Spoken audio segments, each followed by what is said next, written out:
How's it going? This is Matt Coplon from Profile Racing. We're here at the factory today in the hub building area where we actually hand build every single hub that goes out the door. I'm going to talk to you about the black and purple Splatter hubs that just came out and our idea of the campaign we're going to have behind these this year. The purple and black colorway, which we did, was inspired by Chad DeGroot. We're going to be doing a series of about 5 or 6 this year between 2 and 3 month intervals.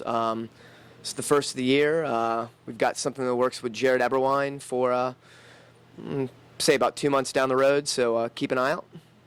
The weight on the Splatter hub set, it's actually the same as the minis. The 14 mil sets are 703 grams. The 3/8 mini sets are 607 grams. You can get it, obviously, 3/8 or 14 mil in the rear, 3/8 or 14 mil in the front, with a 9, 10, or 11 tooth chromoly driver or a cog carrier. Going to go ahead and go over building up a set of profile mini hubs with you today. Each hub set takes about 5 minutes to build, and they're built individually per specs.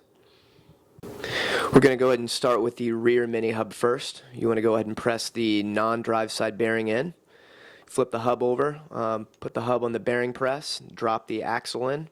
You want to drop the drive side bearing over the axle, put the press on top and press down so the axle gets sandwiched in between the two bearings, and we'll go on and move on to the drivers.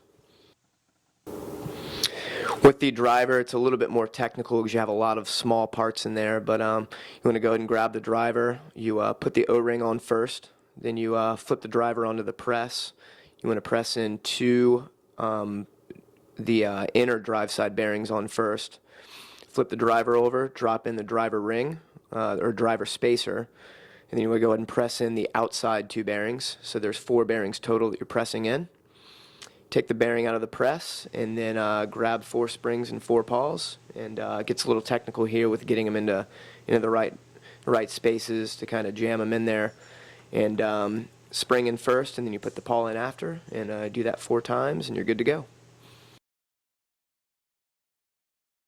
Once you're done with the driver, we bring it back over to the press. You kind of spin the driver over the axle and into the hub and ratchet it in. Once the driver's in place, you go ahead and put the drive side jam nut on first, and then on the non-drive side, slide the non-drive side cone over the axle into place on the hub shell, and then follow that with the non-drive side jam nut. Grab a set of socket wrenches and tighten it down, and then lastly add your 14 mil nuts and washers, and you got your rear hub built.